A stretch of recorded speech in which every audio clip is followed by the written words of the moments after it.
L'effacement des mémoires terrestres par le décret administratif.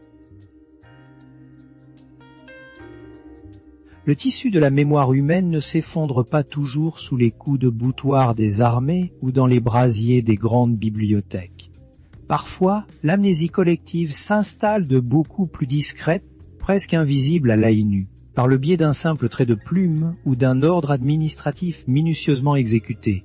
La recherche historique et la science moderne mettent en lumière un phénomène curieux qui s'est produit à travers plusieurs continents au cours d'une fenêtre temporelle étonnamment restreinte là en fonte coordonnée, massive et simultanée des noms de lieux.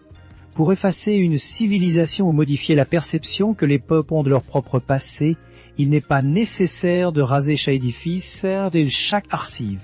Il suffit, semble-t-il, de changer la façon dont les hommes nomment l'espace qu'ils habitent. Si cette transformation s'opère avec une rapidité suffisante et un caractère systématique absolu. 2 générations suffisent pour que la mémoire de ce qui précédait s'évanouisse définitivement, remplaçant la dérive linguistique naturelle par une rupture nette.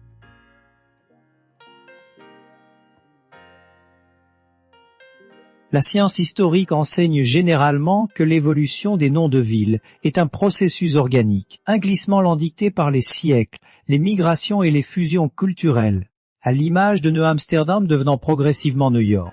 Pourtant, les archives révèlent des épisodes d'une nature radicalement différente. Il s'agit de décrets uniques, de décisions bureaucratiques centralisées qui, en une seule journée, ont dépouillé des centaines de cités de leur identité nominale sur plusieurs continents. En examinant les données de l'année 794 en France, la science administrative que Lyon, Bordeaux et Marseille, 3 des métropoles les plus anciennes et les plus stratégiques du continent européen, ont perdu leur nom simultanément par ordre gouvernemental. Un siècle plus tard, en 1894, une directive fédérale américaine connue sous le nom d'ordre 143, émanant d'une unité de stade Boron géographique NAM, a supprimé d'un coup des centaines de toponymes contenant des titres spécifiques.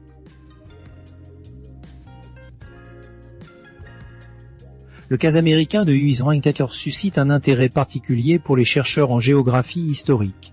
L'ordre Nestor a banni des termes vieux comme vieux, nouveau, crête ou multi-vallée d'une carte officielle, modifiant du jour au lendemain la nomenclature établie par les fondateurs des localités. L'analyse statistique de cet événement révèle une anomalie majeure. L'État de l'Illinois concentre à lui seul la 137 des 3 changements de nom de villes enregistrés dans tout le pays au cours de cette opération. Les explications officielles fournies par les administrations de l'époque invoquent invariablement l'efficacité postale, la modernisation bureaucratique ou la rationalisation de communications.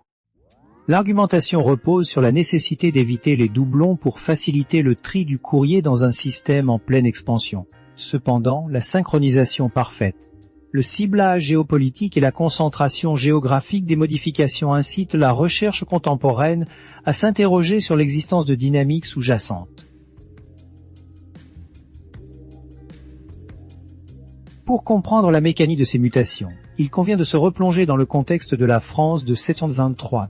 La Révolution française s'efforce alors de faire table rase du passé, s'en prenant non seulement aux structures monarchiques et ecclésiastiques, mais aussi aux mots eux-mêmes, les rues changeant de dénomination. Les références aux sont proscrites et le calendrier lui-même est reconstruit à partir d'un an zéro scientifique et rationnel. Les analyses historiques lient souvent cette ferveur à la volonté jacobine de purifier l'espace public. Les décrets du comité de salut public visent d'abord à punir les cités coupables de crimes fédéralistes ou d'insurrection contre Paris. C'est ainsi que Lyon est rebaptisé commune affranchie, tandis que Marseille subit la condamnation la plus radicale en devenant officiellement la ville sans nom. Une cité de premier plan se retrouve ainsi privée de toute désignation linguistique. L'étude approfondie des registres de l'époque montre toutefois que cette entreprise de renommage a largement dépassé le cadre des sanctions politiques imposées aux cités rebelles.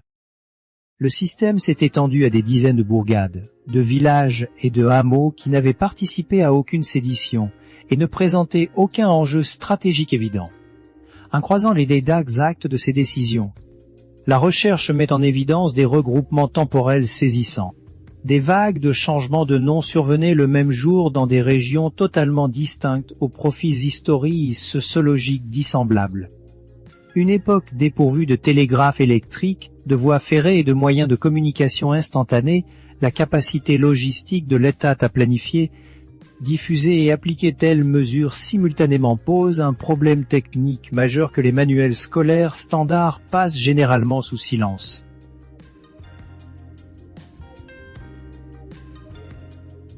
En traversant l'océan Atlantique pour observer le projet de consolidation administrative américain de la fin du siècle, les analystes retrouvent une volonté d'unification tout aussi puissante. La frontière de l'Ouest vient d'être déclarée close, le réseau ferroviaire maille le territoire et l'État fédéral centralise ses outils de gestion. L'ordre 540 supprime alors massivement les qualificatifs mémoriels. L'explication par l'unification postale paraît rationnelle, car la multiplication de localités partageant le même nom compliquait l'acheminement du courrier. Pourtant, la disproportion statistique de l'Illinois demeure inexpliquée par cette seule thèse. Rien n'indique que les infrastructures postales de cet État étaient plus chaotiques qu'ailleurs, ni que ses habitants manifestaient une affection démesurée pour les termes géomorphologiques. La recherche s'oriente donc vers l'examen des caractéristiques physiques et archéologiques de cette région spécifique pour déceler une éventuelle corrélation.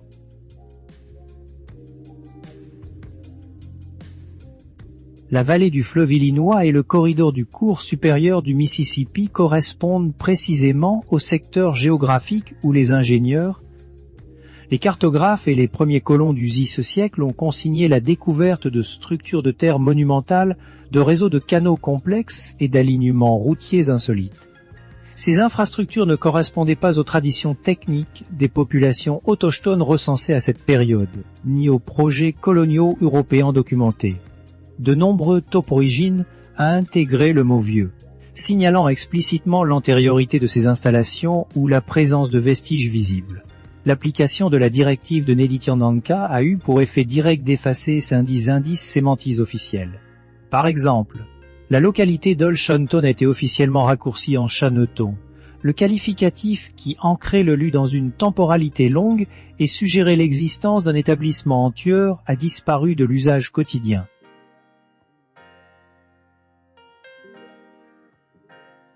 L'examen des processus de colonisation de l'Ouest américain fournit un autre exemple documenté de la confrontation entre les infrastructures existantes et l'attribution des noms de lieux.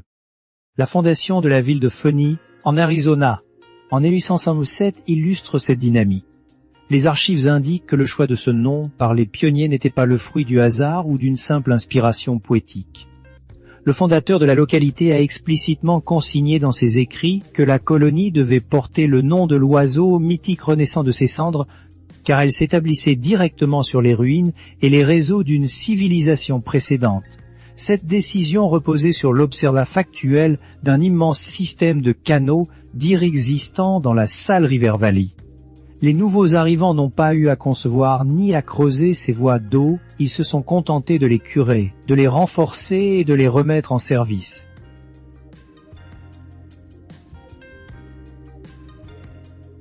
Les études d'ingénierie moderne confirmant que ce réseau hydraulique, attribué par l'archéologie officielle à la culture précolombienne des Hohokam, témoignait d'une maîtrise remarquable de la topographie et de la gestion des fluides en milieu aride. La disparition de cette culture vers le siècle reste un sujet de débat scientifique.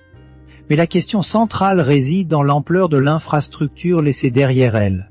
Concevoir et réaliser des centilomètres de canaux parfaitement nivelés présuppose une organisation sociale, une densité de population et des outils techniques sophistiqués. La reprise immédiate et fonctionnelle de ces structures par les vagues de colonisation suivantes montre que les ouvrages étaient si aboutis qu'ils ne nécessitaient aucune rétro-ingénie pour être exploités. Le nom de Phoenix demeure le témoin linguistique de cette transition, liant la nouvelle agglomération à la structure matérielle héritée.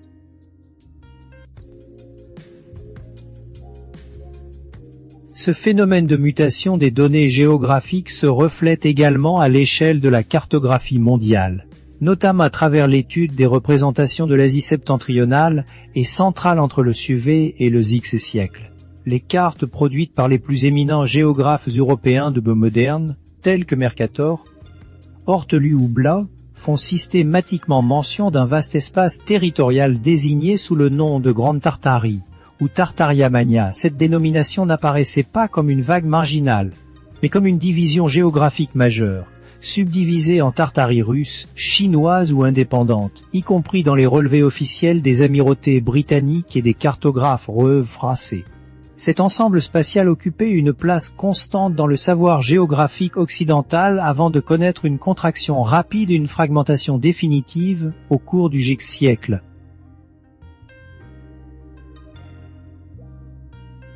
La disparition de la Tartarie des documents cartographiques coïncide temporellement avec les vagues de réorganisation administrative constatées en Europe et en Amérique. Les explications académiques décrivent généralement ce terme comme une appellation générique européenne, un concept flou utilisé pour désigner des contrées mal connues qui a été logiquement abandonné à mesure que la précision des levées topographiques progressait et que les empires chinois coururent et solidifiaient leurs frontières respectives. Si cette thèse explicative demeure cohérente, elle se heurte néanmoins à la rapidité et à l'homogénéité du processus à l'échelle internationale. Ce renoncement à une catégorie géographique ancienne ne s'est pas fait de manière isolée ou progressive selon les nations, mais à travers une convergence de toutes les traditions cartographiques occidentales sur une période de quelques décennies, scellant le remplacement d'un espace global par de nouvelles datations administratives.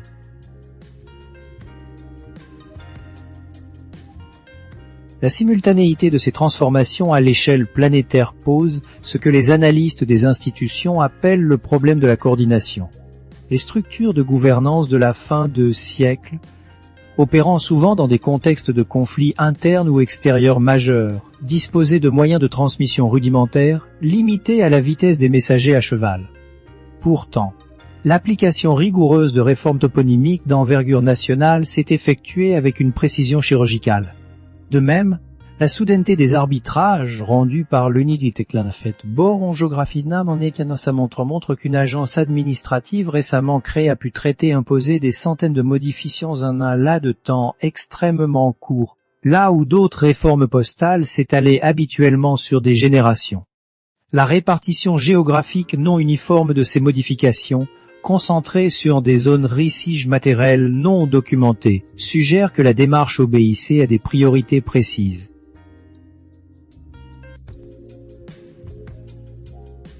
La suppression des qualificatifs de mémoire produit un effet psychologique et cognitif documenté par la sociologie des langues. Lorsqu'une communauté cesse d'utiliser le mot vieux pour désigner un environnement immédiat, le lien linguistique entre les habitants et le passé de leur territoire est rompu. La question de l'origine des structures, des tracés de route ou des anomalies paysagères s'efface du vocabulaire quotidien. En une génération, l'absence de questionnement s'installe, car la désignation officielle normalisée efface l'idée même d'une antériorité. Le lieu devient une donnée brute, un espace standardisé sans profondeur temporelle apparente. Cette méthode permet de réécrire l'arrière-plan historique d'une région sans qu'il soit nécessaire d'interdire des livres ou de modifier des récits de manière autoritaire. La simple modification des repères du quotidien suffit à orienter la perception des générations futures.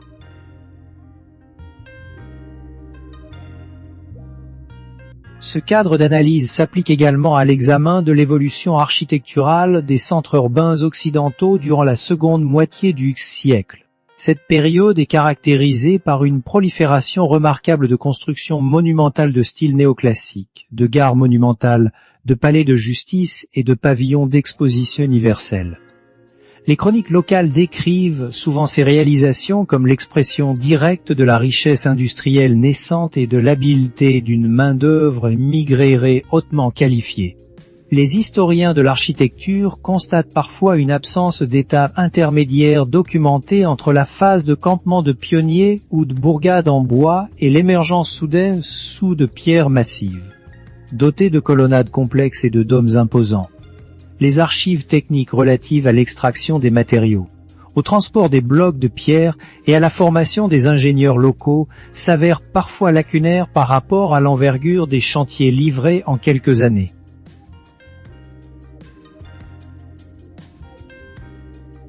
La superposition de ces anomalies architecturales avec les vagues de changement de nom et la révision des cartes géographiques dessine une période de transition où les identités civiques profondément restructurées. La science historique s'attache à déterminer si les infrastructures et les édifices ont fait l'objet d'une réattribution symbolique au moment même où la gestion administrative de l'espace denisait. Si des réseaux hydrauliques complexes ont pu être intégrés directement dans le fonctionnement de nouvelles cités sans que leurs constructeurs initiaux précieux soient précisément identifiés par la possibilité que d'autres éléments du paysage bâti aient subi un processus similaire de réaffectation et de renommage devient une hypothèse de travail légitime pour les chercheurs qui étudient une dynamique de transition institutionnelle.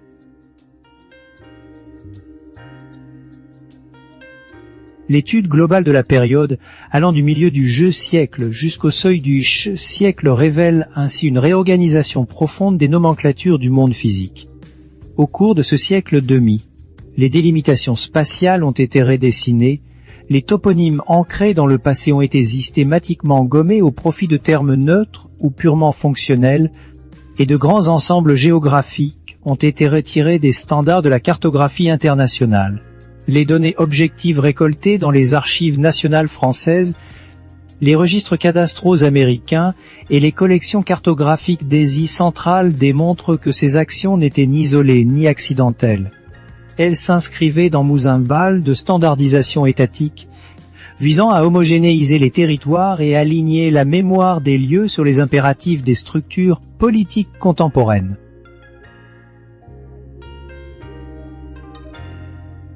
Cette convergence de réformes nominales, de révision cartographique et de réutilisation d'infrastructures pose une question fondamentale sur la manière dont les civilisations gèrent leur continuité historique. Les explications fondées sur l'efficacité technique et la rationalisation administrative décrivent fidèlement la méthode employée par les États pour moderniser leur gestion. Mais elles ne suffisent pas toujours à éclairer les motifs profonds de la concomitance et de la sélectivité de ces mesures. La récurrence des regroupements de dates, la singularité statistique de l'Illinois dans la suppression des indices d'antériorité et les déclarations explicites des fondateurs de cités, comme Fenise indique que la transition s'étairait avec une conscience aiguë de la rupture mémorielle en cours. L'examen minutieux de ces processus suggère que l'histoire des structures humaines se double souvent d'une histoire administrative du silence, où l'effacement méthodique des anciens dont constitue la première étape de l'édification des nouveaux récits.